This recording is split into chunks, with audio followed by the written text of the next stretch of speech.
오늘 예수님의 초청장이라고 하는 제목을 가지고 여러분께 말씀을 좀 나누려고 하는데요. 제가 지난주에 새생명 축제의 시간상 제가 말씀을 잘 전하지 못했는데 오늘 그 연장선으로 그렇다면 정말 예수님께서 우리를 어디로 초청하고 계시는지 그 초청된 장소에서 우리는 어떻게 기쁨으로 또 하나님과 함께 성령님과 함께 예수님과 함께 삼위일체 하나님과 함께 어떻게 더불어 살아갈 수 있는지 오늘 본문을 통해서 함께 살펴보기를 원하는데요. 저는 제가 박사과정을 하면서 제 머릿속에 그리고 닮고 싶은 신학자가 있다면 그리고 또 과학자, 또 뇌과학자, 또 철학자가 있다면 자크 데리다라고 하는 인물이 그 인물의 모습을 담고 싶었습니다. 제가 여러 번 설교에서도 이 자크 데리다에 대해서 이야기를 했던 적이 있었어요. 제 설교를 좀 기억하신다면 이 자크 데리다라고 하는 인물은 지연과 차연이라고 하는 다름을 초월적으로 설명하고 있는 신학자, 철학자가 이 자크 데리다라고 하는 철학자의 모습입니다. 근데 이제 신간이 나왔어요. 이 자크 데리다와 돌레즈의 의미와 무의미의 경계라고 하는 책이 나왔는데 이 책을 읽다 보니까 저의 정신과 또 여러 사람들의 생각의 상황 가운데 의미와 무의미, 과연 의미 있는 일은 무엇이고 또 의미 없는 일은 무엇으로 기억되고 있는지를 이 책을 통해서 살펴볼 수 있었습니다. 먼저 이 책에서는 자크 데리다가 이야기하는 디페랑스를 먼저 이야기를 해주고 있는데 이 디페랑스의 의미는 한마디로 이런 내용입니다. 다르다라는 거예요. 이 다르다라고 하는 언어적인 설명과 함께 미루다, 연기하다라고 하는 철학적인 개념이 합쳐진 것이 이 디페랑스라고 하는 개념입니다. 즉 서로의 차이를 인정하지 않음과 자기 주장만을 강조하는 두 가지 각각의 영역이 있는데 이 두 가지 영역이 다르기 때문에 충돌이 될 수밖에 없고 그리고 이 충돌됨을 통해서 문제가 발생하게 되는데 이 문제가 발생하는 이유는 각자의 경험이 다르고 시간과 공간과 그리고 너무나 많은 환경적인 부분들이 다르기 때문에 그 차이와 미루어짐 그것으로 인해서 갈등이 발생한다라고 이야기를 하고 있습니다. 요즘 국민의힘 전당대회를 하는데 참 너무 재밌습니다. 저는 처음부터 끝까지 토시한 하나 안 틀리고 보고 있는데요. 참 너무 재미있는 그리고 너무나 안타까운 또 마음이 슬픈 그러한 내용들이 거기에 들어있지 않는다. 완전 정말 스펙타클한 그러한 드라마도 그거만큼 못할 것 같습니다. 근데 제가 거기서 느낀 게 뭐냐면 다름이라고 하는 이 디페랑스에 대한 부분들을 분명히 이해하고 있음에도 불구하고 이 다름을 비난과 그리고 또 다른 불평과 또 네거티브로 연기하고 있는 그러한 모습이 보여지고 있었다라는 거예요. 결국 다르다라고 하는 관점의 해석은요, 단순한 1차적인 해석, 즉 글쓰기나 메타 언어로 해석되는 것 이상으로 그 다음의 상황이 연출되어야 한다는 거죠. 다시 말해서 1차적인 해석도 물론 중요하지만 이 1차적인 해석과 같이 눈에 보이진 않지만 매번 다름으로 인식되어져서 해석해 나아갈 수 있는 영적인 건의가 필요하다는 거예요. 다시 말해서 1차적으로 그냥 보면 좋다, 싫다라고 하는 그것이 기본적인 생각에 우리가 가지고 있는 부분이지만 그것과 더불어 우리는 영적인 권위를 가지고 그 하나하나의 사안들을 있는 그대로 그 모습 그대로 바라보아야 한다는 거죠. 그럴 때 해석이 다를 수 있고 또 해석이 뒤틀릴 수 있고 변할 수 있다라고 하는 것들이 우리 삶의 의미와 무의미의 시작점의 핵심이다라는 겁니다. 이 책에서는요, 상실이라고 하는 것들을 예로 들었습니다. 다시 말해서 어떠한 사랑하는 사람이 이제 하늘나라로 간 그 상실을 내가 경험했을 때 상실은 슬퍼하는 것이 당연한 그 단어의 뜻이자 마땅한 이치입니다. 상실이라고 했을 때 이 상실에 대해서 내가 애도라고 하는 부분으로 그 사람을 위로하고 자신을 위로해야 하는데 이 애도라고 하는 부분들이 상실했을 때 슬퍼하는 것이 애도임에도 불구하고 타자의 상실을 극복하고 더 이상 슬퍼하지 않을 때 애도는 상실한 것이다 라고 이야기합니다. 다시 말해서 누군가가 죽었어요. 근데 그 죽음에 대해서 슬퍼하고 그리고 계속해서 슬픔의 그 상황을 유지하는 사람이 있고, 또 한 사람은 이 사람이 죽었음에도 불구하고 그 그 슬픔을 극복하고 이겨내며 다시 삶으로 돌아간다라고 하는 두 가지 개념을 통해서 이 상실이라는 개념이 맞지 않는다라고 하는, 다시 말해서 이 유령이라고 하는 부분들, 이 자크 데리다가 이야기하는 유령들이라고 하는 부분들이 에도는 6시까지 슬퍼하다가 6시 이후로는 슬퍼하지 말아야 된다라고 하는 이 객관성이 성립되지 않는다라는 거예요. 그래서 잊혀지더라도 에도의 삶에는 끝없이 불쑥불쑥해서 그 형태가 나타나게 되는, 다시 말해서 그를 추억하고 슬퍼함으로써 에도는 그 자신의 삶에 대해서 생각하고 더 집중하게 만들어내는 그러한 특징을 가지고 있다. 그래서 나타났다, 사라졌다, 나타났다, 사라졌다 하는 여러 가지의 경험들이 우리에게 너무나 중요한 것이고, 그 나타났다, 사라졌다 하는 것들이 시대와 환경과 상황에 따라서 그 해석이 달라져야 한다라는 것들이 이 자크 데리다와 돌레다의 의미와 무의미의 이야기입니다. 여러분은 어떠한 의미를 두고 삶을 살아가고 계십니까? 그리고 여러분의 무의식 가운데는 어떠한 무의식을 가지고 살아가고 계시는지 한번 생각해 본 적이 없으십니까? 요즘 굉장히 좋은 영화가 나왔는데요. 인사이드 아웃이라고 하는 영화가 굉장한 화제로 지금 상영이 되고 있는데요. 혹시 인사이드 아웃 영화 보신 분 계시나요? 이 영화를 꼭 보시면 좋을 것 같은데, 보시기 전에 또 못 가시는 분들을 위해서 제가 예고편 한 2분짜리 하이라이트를 한번 요약을 해봤는데, 기쁨이가 전하는 라일리 머릿속 생방송 소리 질러! 야호! 슬픔이 출석! 버럭이! 내가 혼내주지. 으악! 마우스 피스 껴야지. 소심이 한대 우리 거 아니야! 까칠이가 있어 다행이야. 우리 라일리는 쑥쑥 크고 있죠. 죄송해요. 아주 순조롭고요. 안녕. 난 불안이야. 짐 어디다 둘까? 새 감정이구나. 정말 미안해. 우린 좋은 첫인상을 남기고 싶어서. 잠깐. 우리라니?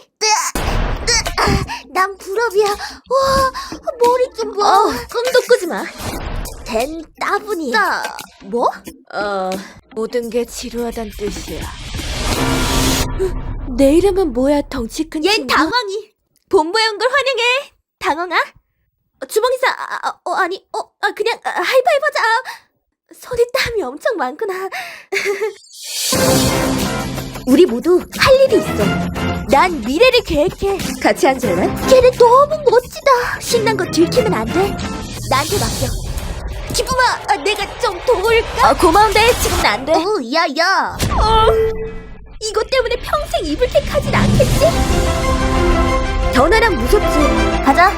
라일리! 새 친구를 못 사귀면 고등학교에서 외톨이 신세야. 오래된 걸 버리고 새 걸 받아들여야지.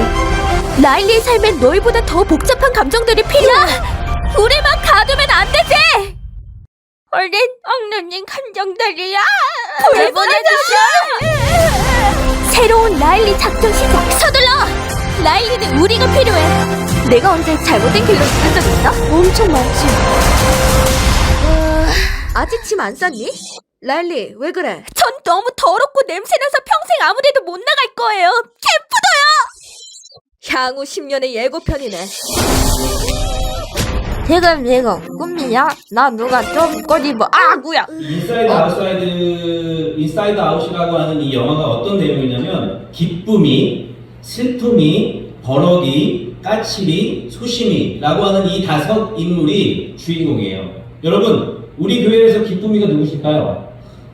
그리고 슬픔이, 버럭이, 까칠이, 소심이, 이 5 친구가 이 영화의 주인공인데, 이것이 5 감정이에요.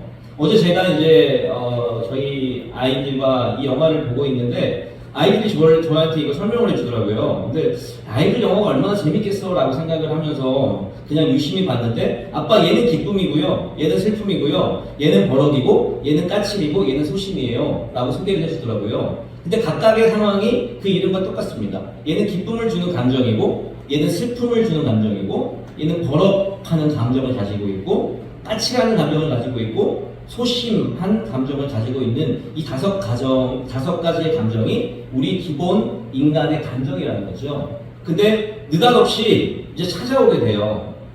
불안이와 당황이와 따분이 그리고 불업이라고 하는 이 네 개의 감정이 찾아오게 됩니다.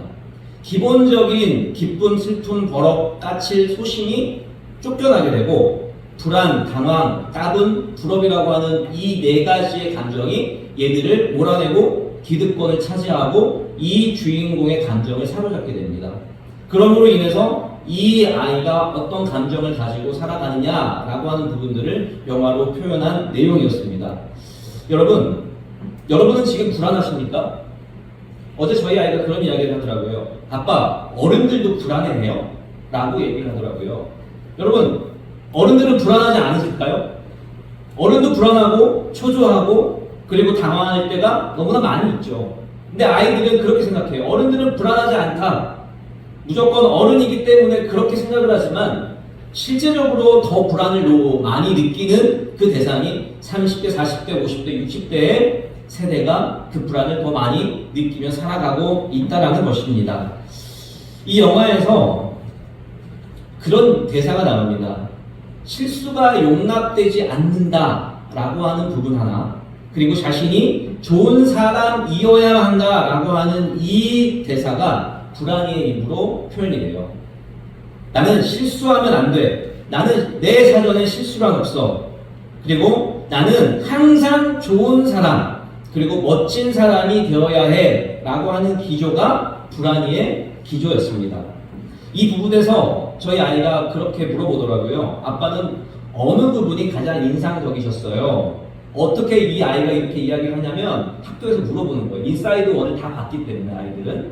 그래서 선생님이 아이들한테 너희는 이 장면, 여러 장면 중에 어떤 장면이 가장 인상적이었니? 라고 물어봤기 때문에 이제 우리 아이도 저한테 이제 물어보는 거죠.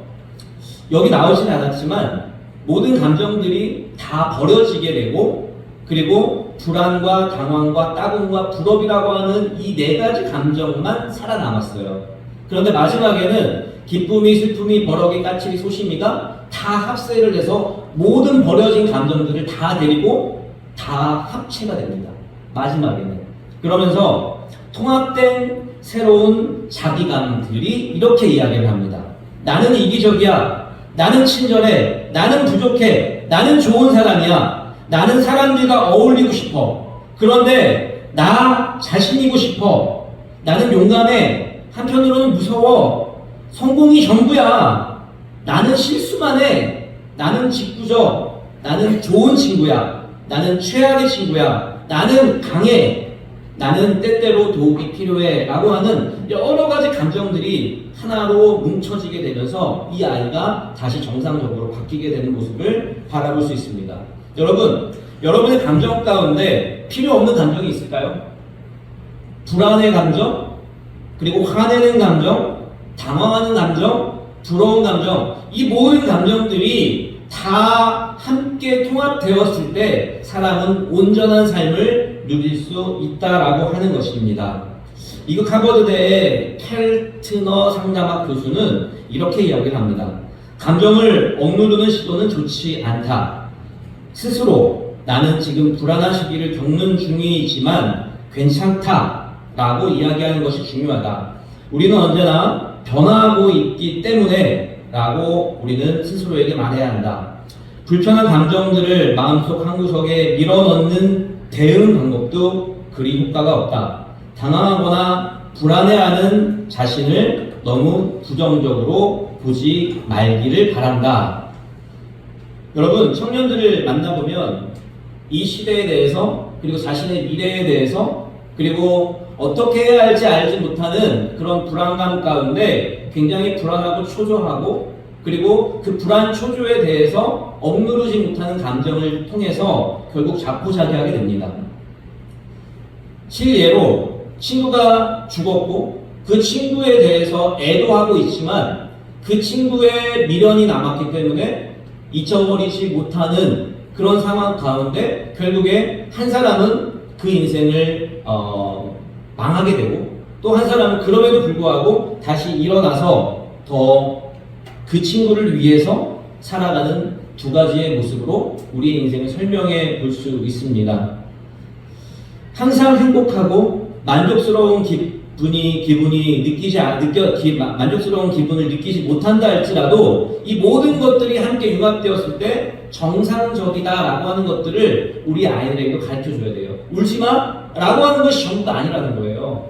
울고 싶을 때는 울어야 할 것이고, 그리고 기뻐할 때는 기뻐해야 할 것이고, 그리고 아파할 때는 아파할 수 있는 것이 건강한 사람들의 기본적인 모습이다라는 것입니다. 사랑하는 우리 성도 여러분, 오늘 저는 이 얘기를 왜 하냐면 우리는 육의 세계, 육의 정신으로 살아가는 것이 아니라 영의 세계에서 하나님의 말씀으로 살아가는 사람들이기 때문에 영의 세계의 양식을 먹고 우리의 그 정신 상태도 그렇게 바꿔야 한다는 거예요. 세상 사람들이 아무리 외치고 그리고 나는 잘 살고 나는 무엇인지 할 수 있어 라고 이야기하지만 그러한 상황 가운데 자신이 최고라고 느껴질 상황 가운데 한 가지 기조가 딱 들어오게 되잖아요. 그것이 불안, 초조 아니면 굉장한 충격으로 다가오게 되면 그 사람은 그 자리에서 주저앉게 됩니다. 그러나 하나님의 정신 상태를 가지고 하나님이 컨트롤하는 마인드를 가지고 살아가는 사람들에게는 하나님이 말씀해 주시고 하나님이 하나하나의 감정들을 복돋아 주시며 위로해 주시는 그 하나님을 우리는 만나고 함께 찾아가야 한다는 것입니다. 오늘 본문의 말씀을 초청장이라고 하는 형식으로 제가 한번 다시 해석을 해봤는데 상단부에 God's Invitation, 하나님의 초청장이라고 쓰여져 있고요. 타이틀은 다 내게로 와라. 그리고 대상은 누구예요? 수고하고 무거운 짐진 자들이 그 대상이 될 것이고, 이것을 이 하나님의 초청장이라고 하는 이 초청장을 보낸 주체가 누구일까? 예수님입니다. 그리고 이 초청의 메시지는 다 내게로 와서 나의 멍에를 메고 배우라. 그리하면 쉼을 얻을 것이다 라고 하는 그 메시지가 쓰여져 있을 것입니다. 여러분, 1부에는 함께 멍에를 메는 시간이고 2부는 함께 그 멍에를 메는 것을 배우는 시간으로 1부, 2부가 진행이 될 예정이에요. 여러분, 오늘 처음에 불이 꺼졌지만 우리가 함께 멍에를 메고 예배를 드리며 이 예배로 나아갈 때 어떤 방법으로든지 간에 불이 켜졌고 예배는 드려지게 됐습니다. 함께 멍에를 메고 이것이 나는 싫어, 나는 어두워서 교회 나갈래 라고 하는 사람이 있었다면 예배의 분위기는 바뀌었겠죠. 하지만 함께 예배를 드리고자 하는 마음을 가지고 예배를 드렸을 때 그 예배가 더욱더 우리에게 귀한 것으로 또 하나님의 멍에를 메는 시간의 경험이 우리에게 되었다라고 하는 것입니다. 다시 말해서요, 오늘 수고하고 무거운 짐진 자들이라고 하는 것들이 문자적으로 해석했을 때 육체적인 피로를 가진 사람들을 이야기를 합니다. 수고하고 있는 자, 일에서 피곤하잖아요. 많은 일들을 감당하기 때문에 수고하고 있다라고 이야기를 하고 있죠. 무거운 짐진 자도 마찬가지입니다. 육체적으로 무거운 짐을 지고 또 정신적으로도 육체에 버금가는 무거운 짐을 지고 있는 자가 수고하고 무거운 짐진 자들을 주님께서 다 내게로 오라 라고 말씀해 주셨다라는 거예요. 육체적인 피로가 쌓이면요, 영적인 공핍의 상태로 변화하게 됩니다. 우리가 많이 힘들고 그리고 외롭고 그리고 어려울 상황에 처해지면 몸만이 아니라 영혼이 더 어려워지는 상황을 우리는 경험하게 된다는 것입니다. 다시 정리하면 수고하고 무거운 짐진자라고 하는 의미는 몸이 피곤하고 걱정거리가 많아서 머리와 어깨가 많이 아프고 또 이 아픈 것을 이겨낼 수 없는 자, 한 차원 높은 마음이 상하고 병들고 또 자신의 삶의 목적과 방향을 잃어버린 그 영혼의 문제를 감당하지 못하는 자가 이 수고하고 무거운 짐진 자다라고 정리해 볼 수 있습니다. 여러분, 이 상황에서 하나라도 나는 아니야 라고 이야기할 수 있을까요? 마음이 상한 자, 병든 자, 삶의 목적을 잃어버린 자, 그리고 내 영혼을 내가 컨트롤하지 못하고 하나님 앞에 맡기지 못하는 자, 걱정거리가 많아서 매일 머리가 아프고 목이 아프고 허리가 아픈 우리의 상태가 이 수고하고 무거운 짐진 자에 속하지 않는지 다시 한번 생각해 보아야 한다는 겁니다.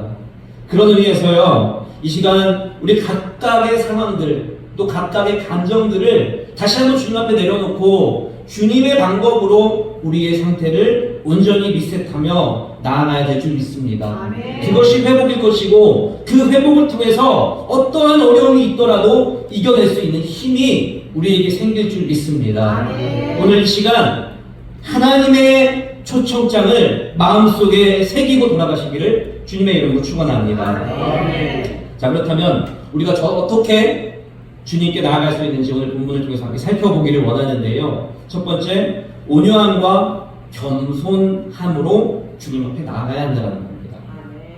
온유하다라고 하는 것, 가수 굉장히 유명한 그룹 중에 온유라고 하는 가수가 있어요. 근데 실제적으로 보면 굉장히 온유하게 생겼습니다. 사람이 이름 따라간다라고 하죠. 화평하시지 않나요? 이름 따라가는 거예요. 온유함과 겸손함. 근데 이 온유함과 겸손함이 쉽지가 않은 단어입니다. 아까 제가 데리다의 상황을 이야기했지만 애도라고 하는 것들을 애도해야 하지만 애도하는 거에 대해서도 두 가지 미닝이 있기 때문에 이것이 퀘스천으로 이렇게 바뀌고 저렇게 바뀔지 모르는 그런 상황이 있다라고 이야기했지만 온유함과 겸손함도 마찬가지예요. 내가 온유하고 온유해지고 싶고 겸손해지고 싶지만 이것이 기준이 다르고 환경이 다르고 시공간적으로 달라지는 온유와 겸손함을 우리는 가지고 있다는 거예요. 다시 말해서 이 온유함과 겸손함이라고 하는 그 기준이 다른 인간적인 기준이 아니라 하나님의 말씀이 기준이 된 온유함과 겸손함으로 우리는 나아가야 한다라고 하는 것입니다. 사람들한테 물어봐요. 너 굉장히 겸손하지 않은 것 같아? 라고 이야기를 하면 난 겸손한데?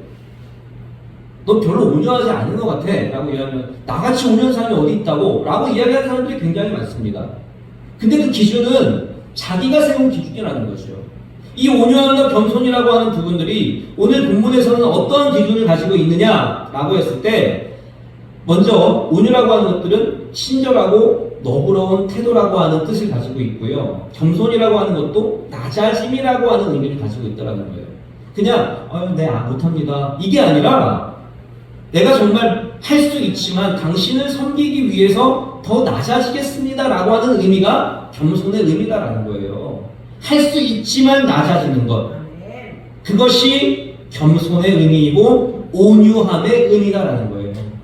지난주에도 새생명 축제를 통해서 2부 3부 똑같은 이야기 하신 거예요. 결국엔 새생명이 잉태되기 위해서는 다른 어떤 것이 아니라 하나님의 사랑으로 그를 바라보고 긍휼의 마음으로 그를 돌보아야 한다라는 것들이 전체 이야기였습니다. 다시 말해서 온유하고 겸손하다라고 하는 말의 의미는 예수님께서 자신에게 오신 사람들을 향해서 친절하고 너그러운 마음으로 자신을 낮추어서 말씀해 주시고 함께 해주셨던 모습이 온유하고 겸손하다라고 하는 말씀의 뜻입니다.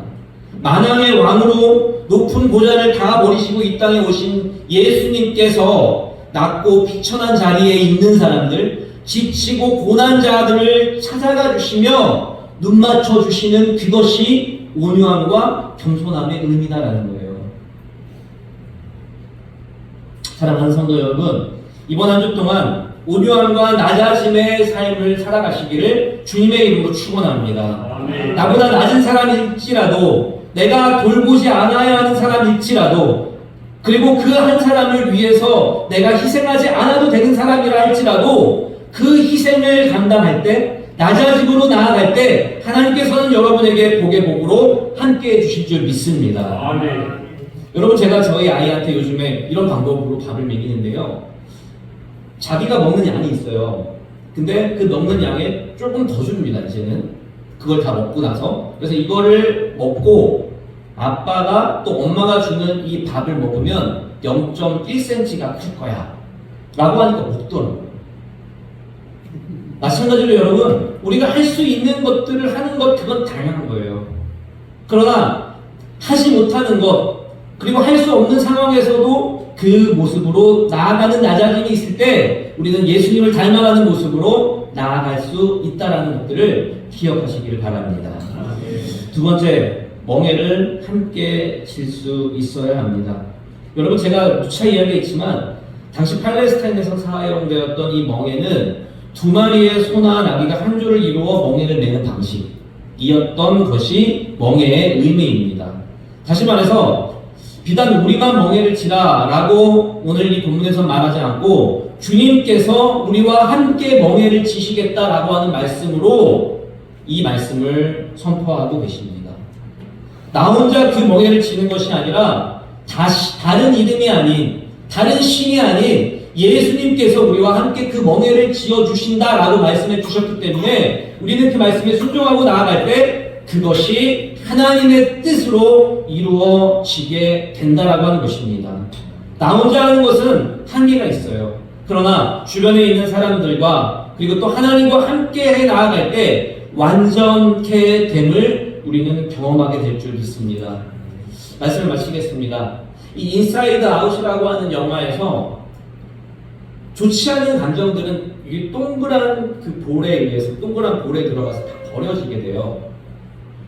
나쁜 감정들, 내가 욕먹었던 감정들, 그리고 수치를 당했던 감정들, 모든 것들이 다 슝 하고 날아가서 정말 몇백만 개의 구슬이 이렇게 쌓여져 있는 영화의 모습을 볼 수 있습니다. 그런데 중요한 것은 이 모든 것이 합쳐졌을 때 사람이 정상적인 감정을 갖듯이 우리도 삼위일체 되시는 성부, 성자, 성령님의 그 말씀과 은혜와 감사함을 마음속에 새기며 나아갈 때 하루하루가 완전해질 수 있다는 것들을 믿음으로 고백하시기를 주님의 이름으로 축원합니다. 여러분, 노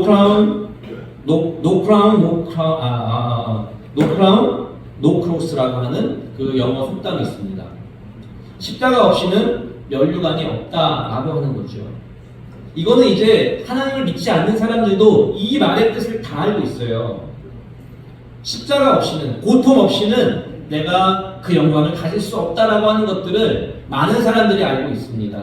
다시 말해서 우리가 많은 십자가를 짊어지지만 그 십자가 중에 가장 처음 짊어져야 하는 십자가는 고통과 그리고 어려움 가운데서도 낮아짐으로, 온유함으로, 겸손한 모습으로 우리의 십자가를 짊어져야 한다는 것입니다. 사랑하는 우리 성도 여러분, 이번 한 주 동안 온유함과 겸손함의 십자가를 지고 면류관을 마음껏 누리시기를 주님의 이름으로 축원합니다.